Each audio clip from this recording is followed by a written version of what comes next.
আজকে তোমাদের ট্যাংরা মাছের একটা প্রিপারেশন করে দেখাবো। খুব কম উপকরণ দিয়ে আমি যেভাবে করি তোমাদের করে দেখাবো, আশা করি তোমাদের ভালো লাগবে। দেখো, প্রথমে আমি একটা সসপ্যানের মধ্যে 1.5 টমেটো মাঝারি সাইজের আর ওই 1 ইঞ্চি মতো আদা আর একটা কাঁচা লঙ্কা দিয়ে আমি এটাকে বয়েল করে নেব।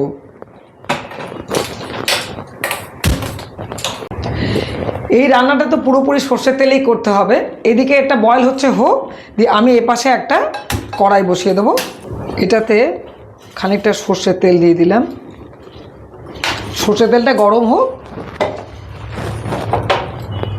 এই মাছগুলো ভাজার আগে এর মধ্যে একটু কাঁচা সর্ষের তেল মাখিয়ে নেব। এত ফাটে ট্যাংরা মাছ, মানে একদম যেন বিস্ফোরণ হয়। ট্যাংরা মাছ ভাজা তো নয়, যেন বিস্ফোরণ হবে একবারে। তো একটু সর্ষের তেল মাখিয়ে নিলে খানিকটা কম হয়। দিয়ে ঢাল নিয়ে রেডি আছি। ট্যাংরা মাছগুলো আমি ছেড়ে দেবো এর মধ্যে আস্তে আস্তে করে।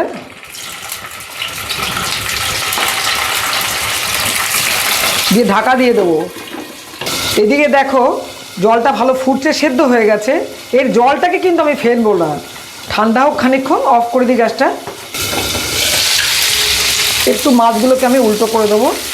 খুব বেশি খরা করে মাছগুলোকে কিন্তু ভাজবো না, এটা না, হালকা হালকা ভাজা হবে। এতে স্বাদটা খুব ভালো আসবে। খুব বেশি যদি খরা করে দেয় না, আমার মনে হয় মাছের ভেতরে যে ঝোলটা ঢুকে টেস্টটা হয় সেটা হয় না। হালকা হালকা ভাজা হোক, আমি এবার তুলে নেবো এটা। এদিকটা আমার ভাজা হয়ে গেছে। এবার এইগুলোকে আমি আস্তে আস্তে করে মাছগুলো তুলে নেব।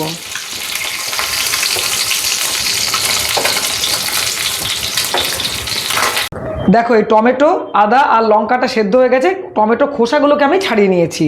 আর একটা মিক্সিং জারের মধ্যে আমি গোলমরিচ, কয়েকটা গোলমরিচ নিয়েছি। আর এইগুলো দিয়ে আমি ভালো করে মিহি পেস্ট করে নেবো এটাকে। দেখো, এই টমেটো পেস্টটা আমি এইভাবে তৈরি করে রাখলাম। এবার আমি তেলটাকে একটু গরম করতে দিয়েছি। ওই তেলের মধ্যেই আমি অল্প একটুখানি কালো জিরে, একটুখানি মৌরি আর গোটা গোলমরিচ কয়েকটা আমি ফোড়নে দিয়ে দেবো। একটু বেশ ভালো করে গন্ধ বেরিয়ে যাক। এটা বেশ ভালো গন্ধ বেরিয়ে গেছে। এবারে আমি এর মধ্যে একটু, দেখো, আলু রেখেছি। একটা মাঝারি সাইজে আলু আমি লম্বা লম্বা করে কেটে রেখেছি। এটাকে আমি ভালো করে ভেজে নেবো আগে। হালকা রং ধরবে ততক্ষণ আমি এটাকে একটু ভেজে নেব। এর মধ্যে হলুদ দিয়ে দেবো আর আগে একটুখানি নুন দিয়ে দেবো আমি এর মধ্যে।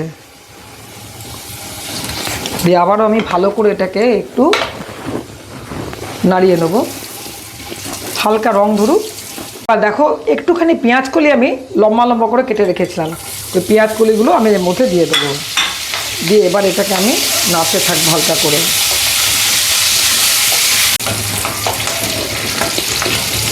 পেঁয়াজ কলি দিয়ে তো খুব বেশি ভাজবার দরকার পড়ে না, নয়তো একদম চিমড়ে হয়ে যায়। এবারে আমি ওই যে মশলাটা করে রেখেছিলাম ওই মশলাটা এর মধ্যে দিয়ে দেবো। একদম ভালো করে এটাকে চেঁচে এর মধ্যে দিয়ে দেবো মশলাটাকে।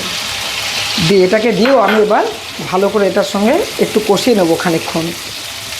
এর মধ্যে আরও একটুখানি নুন দিয়ে দেবো স্বাদের জন্যে।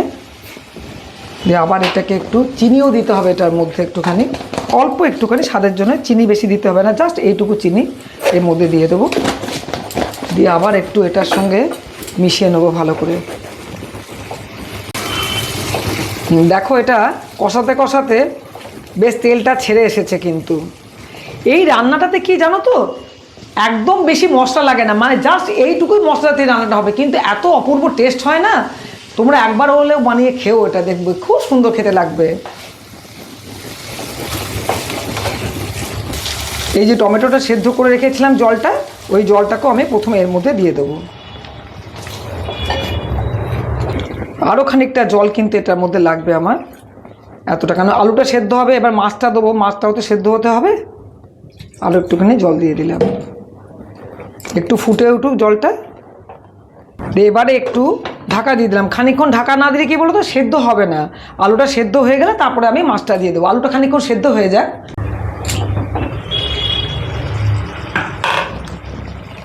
দেখো, আলুগুলো 80% সেদ্ধ হয়ে গেছে। এই সময় আমি মাছগুলোকে সব দিয়ে দেবো এর মধ্যে, কারণ মাছগুলোকেও তো একটু সেদ্ধ হতে হবে। মাছগুলো দিয়েও আমি আবার কিন্তু একবার ঢাকা দিয়ে দেবো, খুব সুসিদ্ধ হোক ভালো করে। আবার ঢাকা দিয়ে দেবো আমি। এবার হয়ে গেল, মিনিট 5 হয়ে গেল, মাছগুলো ভালো সেদ্ধ হয়ে গেছে, ঝোলটা বেশ দেখো কমে এসেছে। আর ঝোলটা কমাবো না, একটু পাতলা পাতলা খেতেই ভাল লাগবে এটা। এই অবস্থায় আমি একটু ধনেপাতা কুচি করে রেখেছিলাম, ওটাকে দিয়ে দেবো।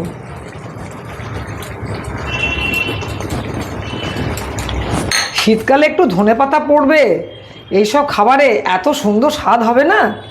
ধনেপাতা প্রচণ্ড ভালো পাওয়া যায় এই সময়, একটু ধনেপাতা ছড়িয়ে দিলে খেতে কি ভালো লাগে।